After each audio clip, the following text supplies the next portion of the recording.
another video. So it's like 5:30 in the morning on Saturday. So I think last week when I made my video, I was at the Arrow conference. My presentation went really well. People liked it. It wasn't perfect, never going to be perfect, but I didn't feel quite ready to say, okay, this is done and film it and post it to YouTube. I did film it though.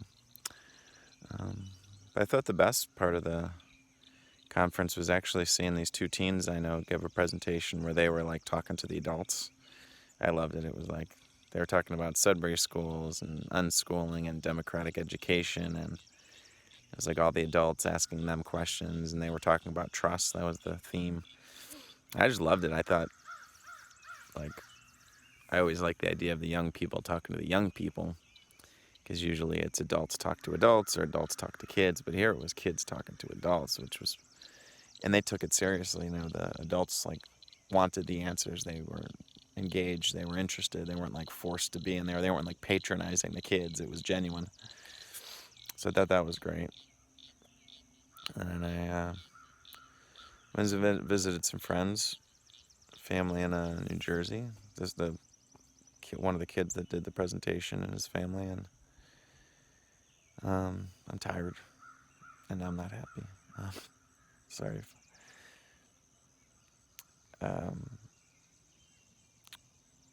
So I'm trying to come up with the explanation for this, but it came up. This kid's dad was the one that recommended I go do that, yoga meditation program last year, where I learned to do that breathwork thing that I've talked about a few times. And so I told him my experiences with it and how I didn't feel like it did anything, except, there were times when I felt like I was going to disappear, and it felt awesome, but it turned out that I was doing it wrong. And he's like, oh, he goes, you must be just doing the advanced version. He goes, you should just go take the advanced class. They'll teach you the right way to do that. And I got all excited. I was like, really? Because I wanted to do that. And so I looked it up on Google, and the very next day they were starting a program in Tennessee, which was sold out. And that was the only one on the calendar for the U.S. So I said, dude, fuck it. I'm going to go to this. I'm going to drive 13 hours spontaneously and go to this sold out program, because I think I'll get in, because I'm traveling solo and I can pull it off, and I'll learn this technique, and then, finally I'll be happy. So I did. I drove, and I got in. I'm not enjoying myself at all. I don't know if it's because like I'm forced to be like alone with my thoughts, but it's like mostly sit around and meditate, sit in these uncomfortable postures, breathe this way. Like, fuck, it's not pleasant. Not that I was expecting this to be fun, but I guess I was. Or happy, and like I don't know why I'm doing any of these things. I don't have like a Western scientific explanation for what any of this shit does. It just seems like a bunch of fucking hocus pocus. But I guess if you're like desperately unhappy enough, you'll try anything. You chase after drugs, sex, fame, women, money, career accomplishments, sugar, traveling, chase after all this shit thinking it'll make you happy at some point. So then it's tricky, because they say to you, oh, you don't have to believe anything. This is experiential. If you experience it, you'll... But it's like, I've been doing this shit for a fucking year. I don't think I'm experiencing anything. So like, at which point, like, you've got to believe something in order to keep trying to get the experience. So I'm pretty unhappy. I've been thinking about work. I've been thinking about just like turning on a fucking autoresponder saying I'm taking a mental health break, and like going camping for a few weeks, or just checking out. Like I got a little bit of money saved up, if not to like run it dry, but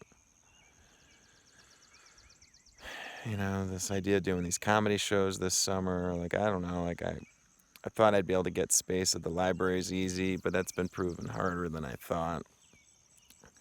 Seems like when they hear I'm doing a comedy show, suddenly they want to be involved, and now they want more time so they can promote it, and they want, like, I'm like, dude, just give me a fucking room, and if no one shows up, it's my fault, and, like, let me promote, like,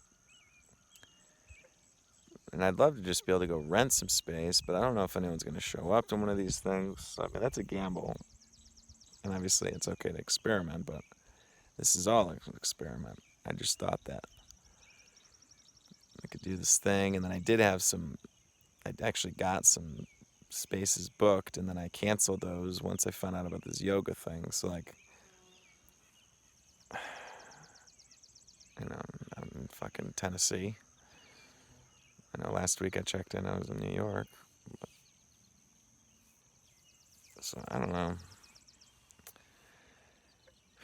I'm just finished day 2 of this 4-day program. So, obviously, there's always 2 more days that something could turn around and be magical and mystical and fantastic. And I don't know, I'm kind of fed up with being unhappy. Yeah. I think, like, oh, was it medication? Like, did I manically drive out here to Tennessee and now I'm depressed because it's not what I expected or what I wanted? I don't fucking know.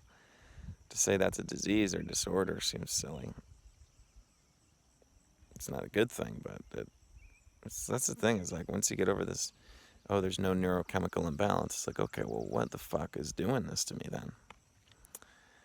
And, like, there's no, like, place to go to try to get help. What do you go to a mental hospital? Fucking get forced drugs on you and locked up and treated like a fucking prisoner? Like, there's nowhere to go if you're looking for help. It's unfortunate. Sorry, this is a grim video, but